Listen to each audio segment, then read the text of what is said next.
Inilah Injil Yesus Kristus menurut Yohanes.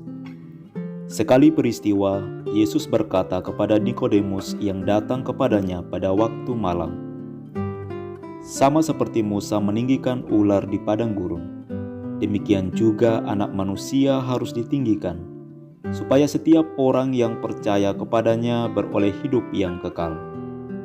Karena begitu besar kasih Allah akan dunia ini, sehingga Ia telah mengaruniakan Anaknya yang tunggal, supaya setiap orang yang percaya kepadanya tidak binasa, melainkan beroleh hidup yang kekal.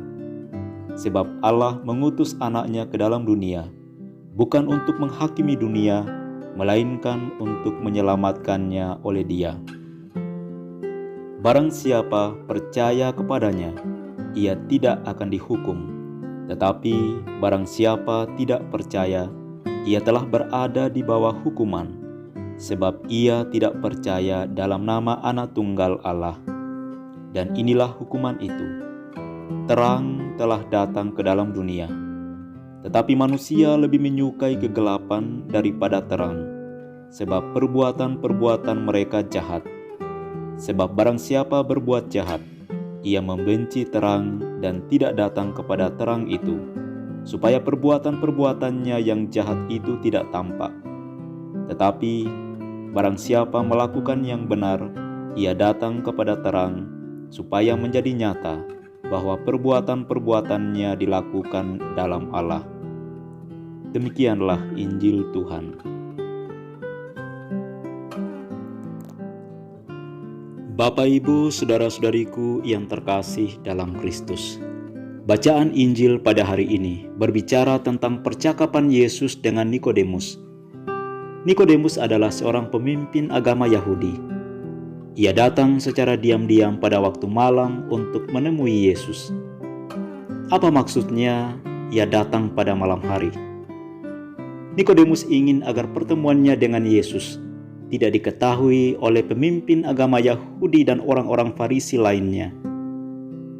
Nikodemus ingin menanyakan kepada Yesus tentang tanda-tanda atau mujizat yang telah dibuat oleh Yesus. Nikodemus adalah ahli dunia religius agama Yahudi. Dia dan orang-orang Yahudi lainnya telah menghabiskan hari mereka membahas bagaimana Tuhan harus ditaati atau disembah. Dia telah mengabdikan hidupnya untuk mempelajari hukum Tuhan, tetapi di dalam hatinya dia tidak mengetahui kenyataan kehidupan Yesus. Dia telah mengamati Yesus dan percaya bahwa Yesus pasti berasal dari Tuhan, dan oleh karena itu mungkin dapat mengungkapkan kepadanya apa yang tidak bisa dilakukan oleh mereka.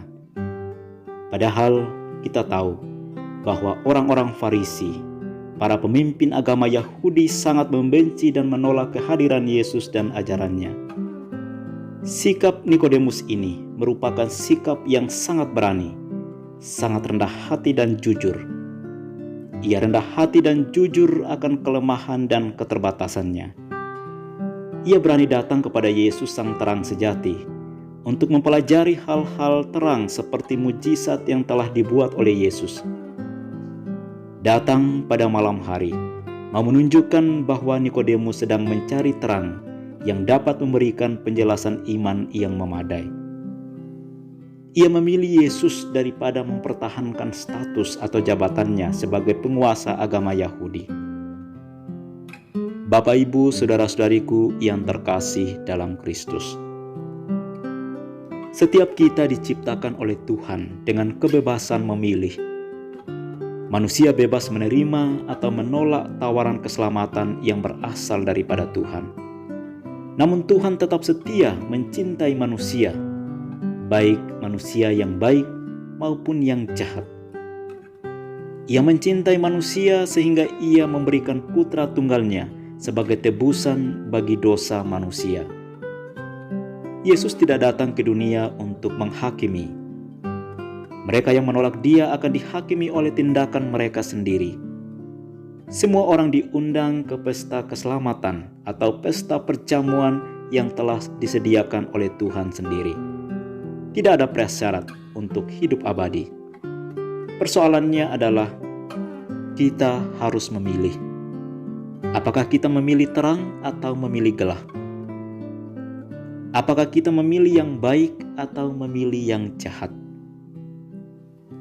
Bapak, Ibu, saudara-saudariku yang terkasih dalam Kristus, Yesus adalah terang sejati yang diutus oleh Bapa untuk membawa kehidupan, membawa kesehatan dan keutuhan ke dunia yang gelap.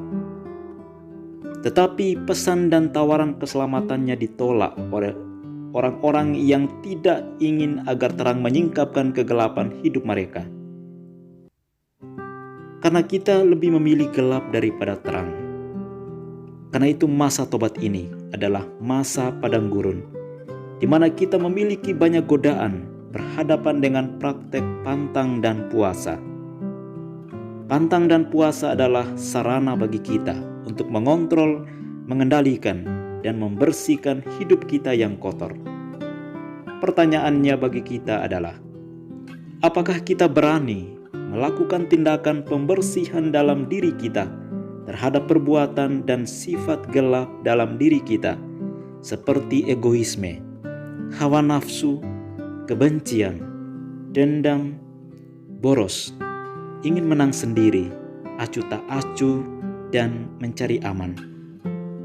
Karena itu masa tobat ini menjadi masa peralihan dari kegelapan menuju terang. Masa di mana kita harus membongkar kembali kehidupan kita yang rusak dan tertutup, dan membangunnya kembali menjadi kehidupan yang teratur dan memancarkan cahaya Kristus.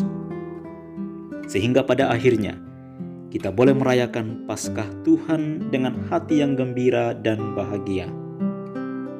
Semoga Tuhan memberkati perjuangan kita dalam nama Bapa dan Putra dan Roh Kudus. Amin.